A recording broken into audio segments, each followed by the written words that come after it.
3 months ago, I published a video about what I called the shocking arrest in crime intelligence, the arrest of General Dumisani Khumalo and his colleagues for irregular appointment of a 29-year-old brigadier. That video was viewed by over 100,000 of you on TikTok, and your reactions confirmed one thing: we are all tired of corruption, but we are also deeply suspicious when accountability seems selective. Welcome back to another video. Ndingumqondisi. Today, we're following up. We now have the head of IDAC, Andrea Johnson, on record justifying these arrests. But we also have an explosive testimony from General Nhlanhla Mkhwanazi that suggests this was not a simple case of fighting corruption. At the same time, we see identical, and I mean identical, irregular appointments happening with impunity in other departments. So, the question for today is simple. Is IDAC truly committed to cleaning the house? Or was the Khumalo case something else entirely? Let's start with the update. Advocate Johnson, head of IDAC, stated that General Khumalo and his co-accused were charged with corruption for gratification of employment and fraud. She said they colluded and undermined existing processes to appoint a specific person.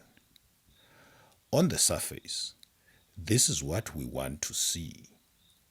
Senior officials are being held to account for breaking the rules. However, this straightforward narrative was completely upended by the testimony from General Mkhwanazi at the Madlanga Commission of Inquiry. He did not see Khumalo's arrest as a victory for accountability.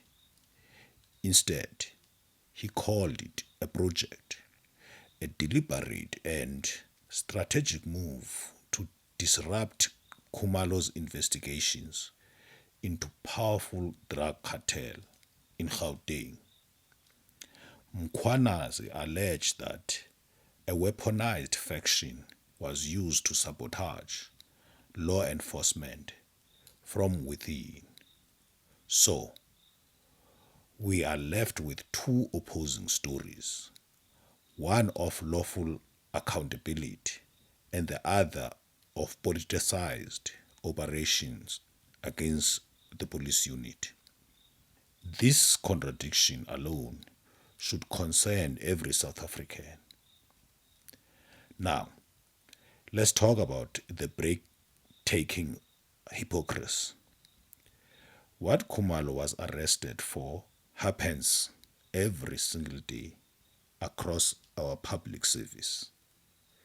The alleged irregular appointment is not an exception. It is the rule. The only exception is that someone was arrested for it. Let me give you a concrete example from the Department of Forestry, Fisheries and Environment.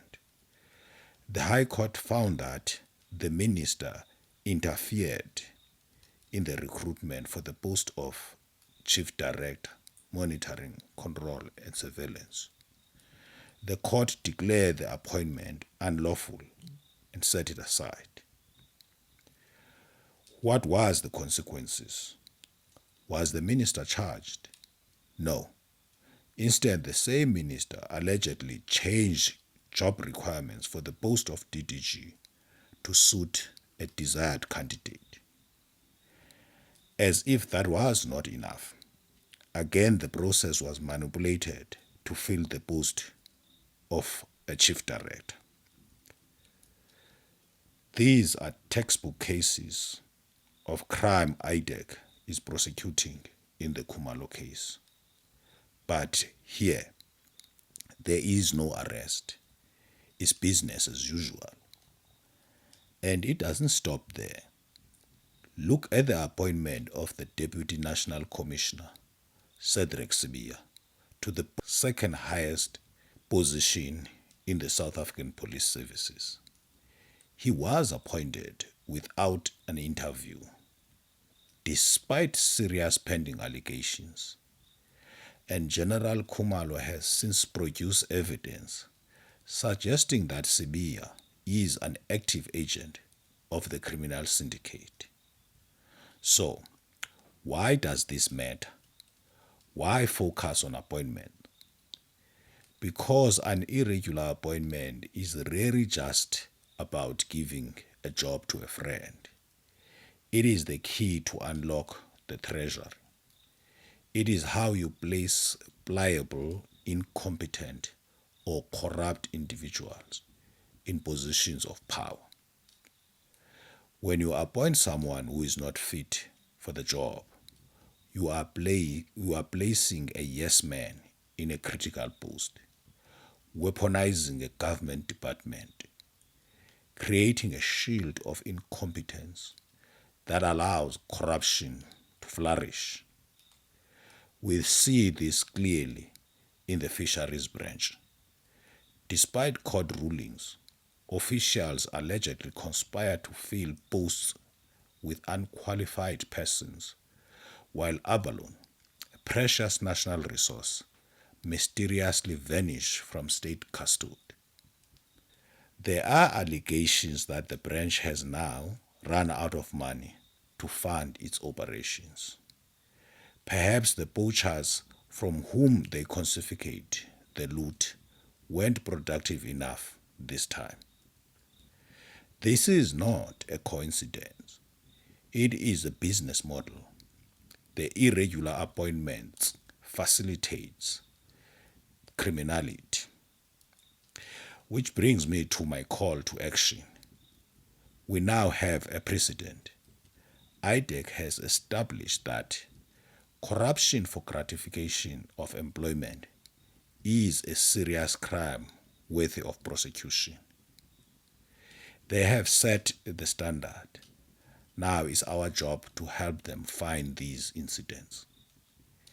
If you are a public servant, a union member, or a concerned citizen with evidence of irregular appointment, whether it is in health, education, fisheries, or any department, I urge you to do one thing.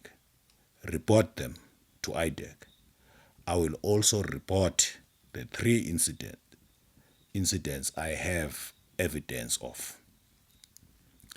Let's see if they have the appetite to investigate cases that don't involve internal police politics. Let's see if they will pursue cases that might implicate a different set of powerful people. The arrest of General Khumalo created a flicker of hope. But a single selective prosecution is not justice. It is just another form of corruption. True justice is blind and consistent. So, the challenge is made. Now, we demand to see it done across the board. Let's see if IDAC is a watchdog for people or just a weapon in a hidden war. This has been the Civic Interest Sentinel. Ndingumqondisi. Share this message. If you have information, act. Let's turn the flicker of hope into a real fire of accountability. Until the next episode.